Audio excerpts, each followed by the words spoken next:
Thank you. The Journey to a Full Self, Integrating Science and Art for Greater Community Impact. I'm a psychiatrist and a scientist and a musician, and in the course of my life, what do we have to do? We all have different parts of ourselves. Do we have to say, okay, I'm going to do this in my work, this when I exercise, this when I read, or can we pull them together so that we have more meaning for ourselves, for our families, for our communities? And if so, how do we do that? What lessons can we learn to pass on others? And how do we move forward? So that's what we'll be talking about. And as a psychiatrist, I particularly focus on dealing with communities, different communities, under-resourced communities, and how do we address depression, improve mental well-being in communities. One of our randomized trials, and this is a picture done by a community artist of that story, you see that it integrates different organizations that don't normally work together around depression. The parks, the faith-based organizations, primary care, social services, these were all ideas that the community had about what was needed to address meaningfully depression. And in this randomized trial, we had some organizations that got full best practice support individually, that's the upper left, or that pulled together where the arrows are linking them and collaborated to see how could the church work with the primary care organization or the park to support improvements in people with depression. And the coin is the artist's view of randomization that occurs in such a study. And what did we learn from this community idea? Here's an example of 6-month outcomes for people coming through all these organizations with depression. And we found that the collaborative approach was more effective at improving their mental well-being, increasing their physical activity, reducing their homelessness risk, and reducing behavioral health hospitalizations. And some of these findings continued through 4 years later, even 2 years after the intervention had formally been stopped, because people were still collaborating across these organizations in the community. The other thing that happened, so this was very inspiring to bringing things together, but the other thing that happened is the community said, to deal with depression in the community, we need to have art. And I'll show you in a minute some of their art projects that I learned from, but this told me that I could take my interests in music, my interests in mental health, put it together, and I did that through writing operas on mental health themes, about historical figures like Eleanor Roosevelt with complicated grief after Franklin's death, Ellen Sachs, a colleague, a law professor at USC with schizophrenia. I also based operas on research interviews from around the country of veterans and family members, and also stories of my own family members. Now, how did I do that? How did I learn how to do that? What are some of the lessons learned? And how might that influence your interests in integrating other kinds of interests together in your lives? The first lesson learned was learn from others. This is my grandfather, and he was the first college-educated in our family.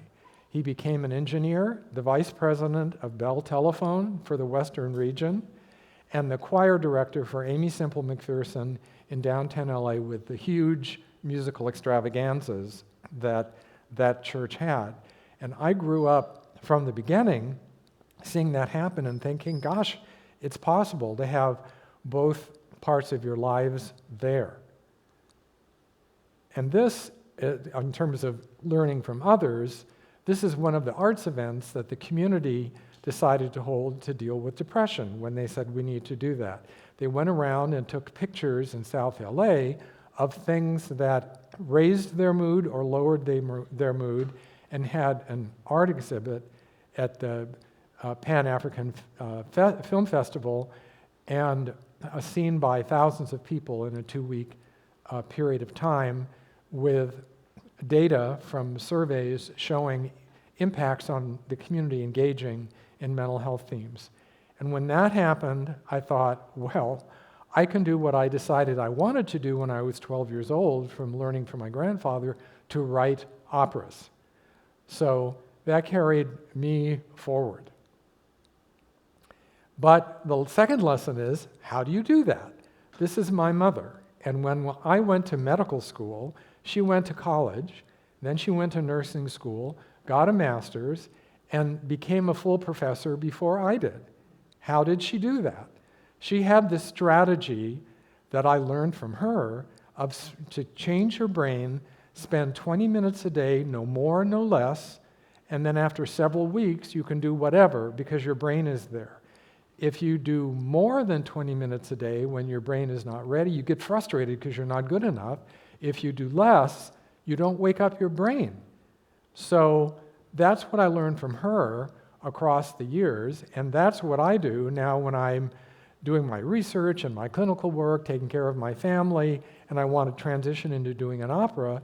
I do this 20 minutes a day, and after maybe 3 or 4 weeks, I can stop for 2 weeks. I can do it all the time because my brain is there. That's what I learned from my mother. The third lesson is find things that inspire you, because that can really move this forward. This is a picture of the late Dr. Loretta Jones, the founder and CEO of Healthy African American Families in South LA. And she taught me the community engagement approach that we use, and several years into my learning from her, at Christmas time, she gave me a poem that she had written for families and friends called I Am a Thriver. No longer just a survivor, I am a thriver. And I was very inspired by it and wrote a choral piece based on that poem. And then to surprise her, at one of our depression conferences, I had a choir come and sing that choral piece. And the community was very impressed, and they said, we need to have a film that tells the story of how we're working together on depression and ends with that choral piece. So we put together that film, working with the community, and submitted it to the National Academy of Medicine Visualize Equity art exhibit, which is a competitive online exhibit, and it won the California prize.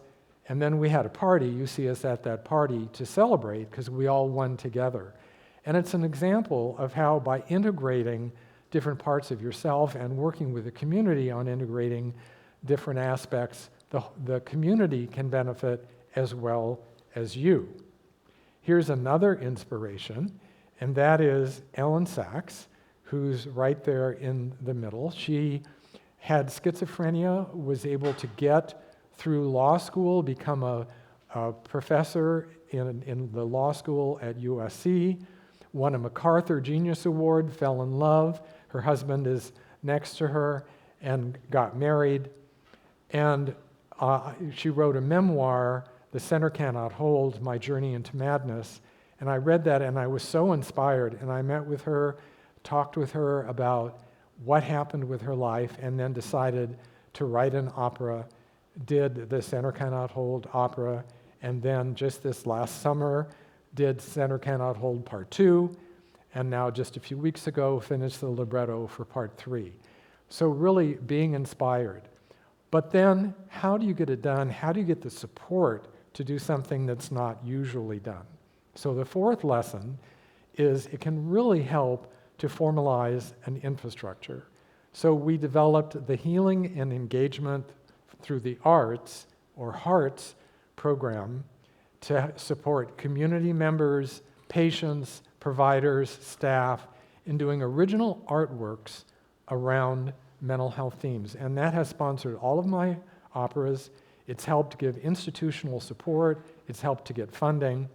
And then the fifth lesson is it can also be very helpful to get evaluation of the impact on the performers, on the audience, and we've done that with all of these projects through the HEARTS program, and that's also really helped us get institutional support, get funding from grants and so forth to carry forward, and it's been helpful to the community as well as to the performers and me and so forth. So if you put those things together, learn from others, figure out what kind of strategies you can use to change, follow things that inspire you, and then formalize a structure that can help you go forward. And then as Loretta Jones would say, no longer a surprise, I am a thriver, thrivers arise. That's the end of her poem, and it may inspire you to think of what are the things you would like to put together and how are you going to do that. And to give an example and to inspire you and share how I have done this, we will close by singing a 2-minute selection, the closing duet from my Veteran Journeys opera, which is based on interviews, real stories of veterans and family members across the nation.